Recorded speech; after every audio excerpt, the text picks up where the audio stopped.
Yo! Welcome back to One More Mana. My name's Derek, and today I have another War of the Spark legendary creature deck tech for you guys. And this week it is God Eternal Oketra. Now, a little bit about myself. I put white into almost no deck. I've had two Smothering Ties that I opened one, bought another, and haven't been able to put them in any deck because I just can't find myself to put white in a deck. So this was something of just me reaching outside of my comfort zone for a mono white.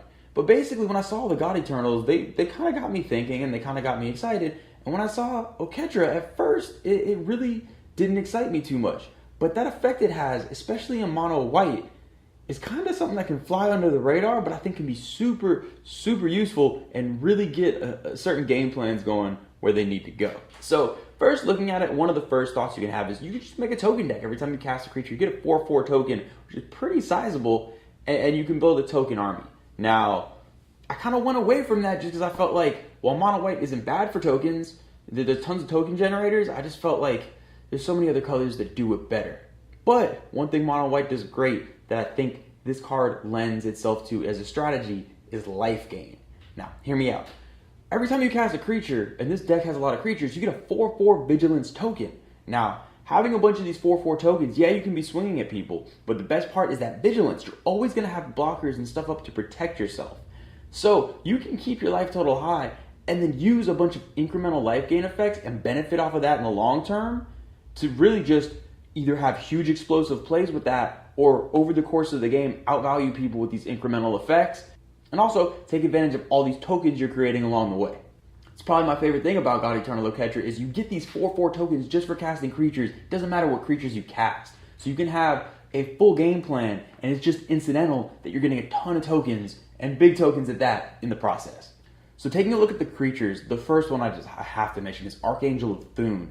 This card is just insane. This is the perfect card for this deck essentially because one, it says whenever you gain life, again, we're going to have lots of incremental life gain, but whenever you gain life, you put a +1 counter on each creature you control. So if we have this big token board, we can start throwing +1 counters on stuff, and because we have the incremental life gain, and it's a bunch of, you gain a life here, you gain a few life here, you can keep on triggering it, and you just flood your creatures with tokens. It's like a little mini Crater Hoof without the trample, especially with certain turns when this deck gets going. So this can be just absolutely insane to just get a huge +1 counter-filled army.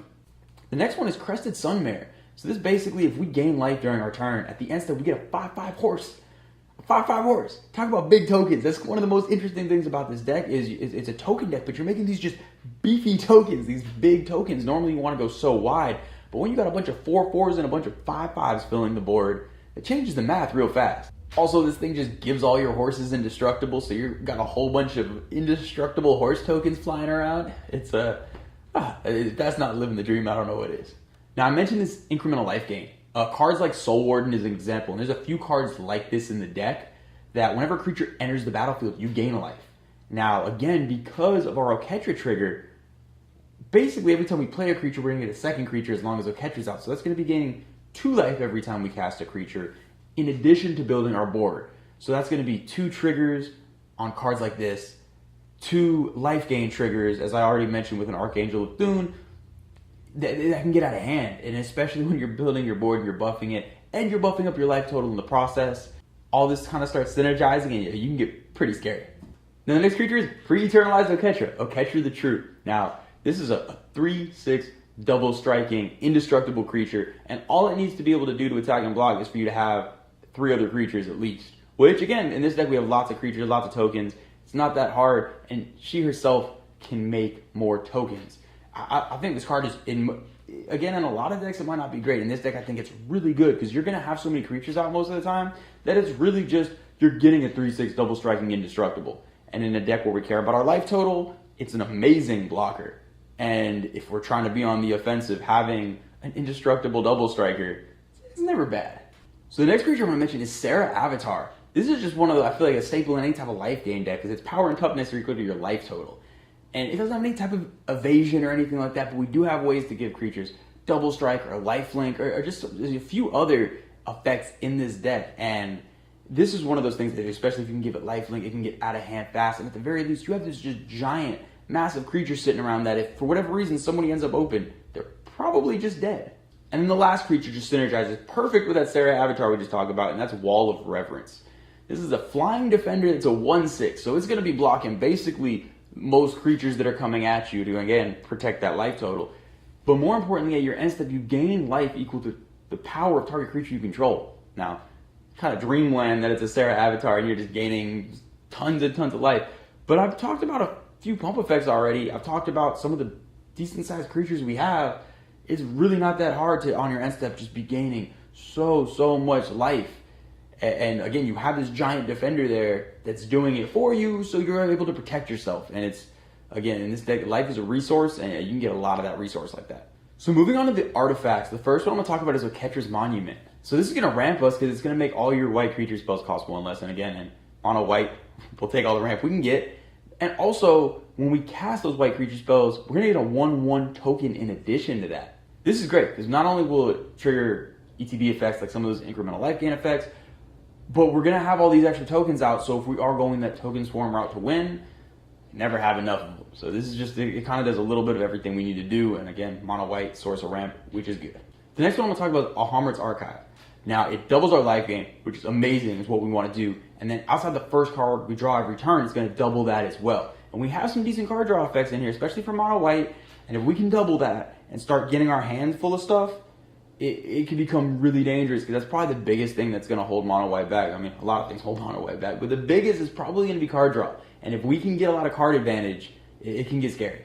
And the last artifact I'm going to talk about for now, you might notice a very noticeable exclusion, but for now, the last one I'm going to talk about is Well of Lost Dreams. This is insane in this deck. This is so good. You can literally, especially with we have a lot of triggered life gain effects that we aren't actively spending mana to get. So you can leave your mana up with a Well of Lost Dreams, get all these life gain effects, spend that mana and just draw cards. Just draw cards. And I just mentioned how hard it is to draw mono white. And a card like this in this deck, that the card advantage can get insane.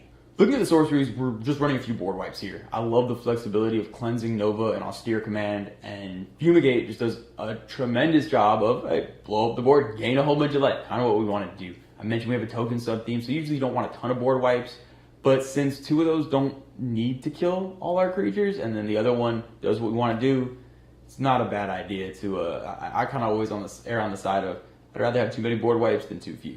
Looking at the instance, nothing too surprising here. Most of them are just white staples. Really the only card that's all different here is Beacon of Immortality. It's going to double target player's life total. Now, target player, I don't see you doing this to anybody else. It could, but it could double your life total. And again, with some of the effects we have, that could be really useful, especially when our life total gets to a certain degree and it gets shuffled back in. So it's one of those cards that it could just be where this deck has a lot of incremental life gain for most of its effects. A huge chunk at one time isn't a bad idea sometimes. Now moving on to the enchantments. Most of these are the all-stars of the deck. The enchantments in this deck are, while there's not a ton of them, there's a decent number, but the ones that are here are so crucial to how this deck runs. So the first one's Angelic Accord. So if you gain 4 more life during one of your turns, you get a 4/4 Flying Angel at the end step. Talk about getting 4/4 tokens as being formidable before. Now you get 4/4 tokens with flying. This is such a good effect, and getting 4 life in a turn, as you'll see, just when this deck plays out, it really isn't that difficult. So it can just turn into, well, not every end step I'm just going to get a 4/4 flyer to either swing out at people or defend myself. The next one's Dawn of Hope, and it's so powerful because every time you gain life, you can pay 2 mana and draw a card. And with all our instances of life gain, as I've been talking about, 2 mana draw a card is a solid engine to have in this deck. The next one's an interesting, including Divine Visitation. Now, it basically, whenever you create a token, it's replaced with a 4/4 Flying Vigilance Angel. We already have 4/4 Vigilance tokens. But just let's throw in flying onto that, and that can be a huge difference maker. Because we already have all these 4/4 Vigilance things to defend ourselves. But if these have flying, we could swing in and do a lot of damage to people. And especially with some of our other effects I've already talked about, that can make 1/1s. And there's quite a few cards in here that can just throw in little 1/1s here and there. You turn those into 4/4 Flying Vigilance stuff, you can go on the offensive. And while this is kind of, that defensive life gain, wait for the right moment type deck, if you have a bunch of 4/4 Flying Vigilance, you can start swinging people and taking out life totals fast. I'm not going to go into detail here. Smothering Tide, if you're playing white, play it. I think that's enough. And the last one I'm going to mention is Cathar's Crusade. This is just basically the payoff for everything I've been talking about. You get these tokens coming in you put +1 counters on everything, and it keeps going and going and going. And when they're already starting as 4/4s, you don't need any +1 counters before it gets completely out of hand. And especially if they're flyers, you're just gonna be smacking people in the face through the sky and knocking life totals down fast. So taking a look at the lands, I am going to be going the whole snow-covered plains route. So I'm going to be running snow-covered plains, scrying sheets, and then extra planar lens is one of the artifacts. I've mentioned this when I talked about a mono red deck recently with Krenko. I like to get as much, just little incremental advantage as I can. And it's not necessary for the deck to run, but it's a nice little bit of ramp if you get that extra planar lens out with all the snow-covered plains. And scrying sheets can be a little bit of just almost like a mini pseudo card draw engine to give you that extra little bit of card advantage you really need in mono white. So that's going to do it for all the categories. Let's get into the best part, the game winning step. How are we going to win the game with this deck? And there's a wide variety of ways from explosive to kind of grindy, and I'm excited to get into it. So the first one, some people might not be a fan of this, and if you aren't completely understand, don't put the card in the deck. I'm not going to argue with you on that. And that's Felidar Sovereign. And it just says if you have 40 or more life at the beginning of your upkeep, you win the game. And in this deck, you're probably going to have 40 or more life a lot of the time, considering it's your starting life total. So some people feel weird about this card, and I don't blame them for a second, because it obviously wasn't made with Commander in mind. But hey, we're playing mono white. We're going to try to win by any means necessary. The next one I want to talk about was probably the most notable exclude from the artifacts that I mentioned before is Aether Flux Reservoir. I didn't talk about it before because I have to talk about it now. This should be the least surprising card in the deck once I said the word life gain. You pay 50 life, deal someone 50 damage. It is that simple, and I've talked about some of the life total doubling cards we have, or just some of the ridiculous effects where we can gain huge chunks. That's where this card becomes at its best. But the thing is, with all the incremental life gain, if you just get to that like 60 life total range, or even just over 50, you can hold this as a threat to somebody. And just in the political game, it can do wonders if you're at 55 life and someone's going to try to screw you over. You have this Aether Flux Reservoir sitting there. They might be hesitant because they don't know how salty you are. You might just be salty enough to go down to 5 life and take them out of the game just like that at instant speed. So this is just one of those cards that it's fun in a lot of decks, but in a life gain deck, when you get way up there on life total, it becomes even a little bit more fun. And the last way to win the game in this deck is smashing people in the face. And that's what I kind of like about this deck is the two strategies in this deck go hand in hand perfectly, because we're going to create a whole bunch of these Vigilance tokens. As I've mentioned, all these ways to buff it, whether with Archangel of Thune or Catherine's Crusade, and we can get tokens that maybe have flying in addition, and you get this huge board, buff them up. There's so many cards to just make them just more and more powerful, whether it's a card like Avacyn to just give everything indestructible, or a card like True Conviction to give them double strike and lifelink. You can just basically get this just beefy board of tokens and creatures that if people try to swing at you, you have these huge blockers that you're actually just gaining advantage from.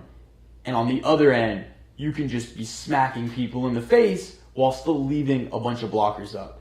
The combat in this deck it's kind of fun because you don't have to worry about who am I going to hold back, who am I going to swing with. A lot of the time, they just all got vigilance. So you don't turn them sideways because you just point them forward, point them wherever you're pointing them, and swing. The combat in this deck can be really, really fun.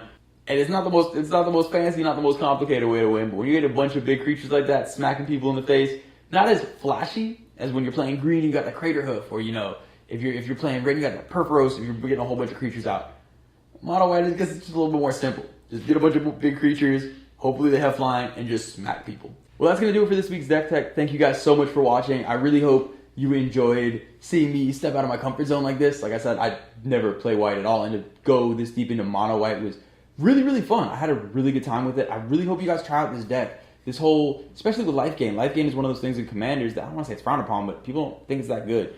And usually by itself, it's not. But mono white does have so many synergies with it, especially with the token army you can be creating with Oketra, that I think this could be a really, really fun deck.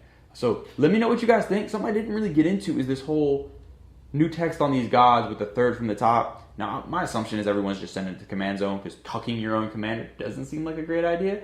But if anybody has thoughts on that, let me know in the comments. It's a really interesting discussion, actually, that I would love to have with some people. So thank you guys for watching, and I will see you guys next time.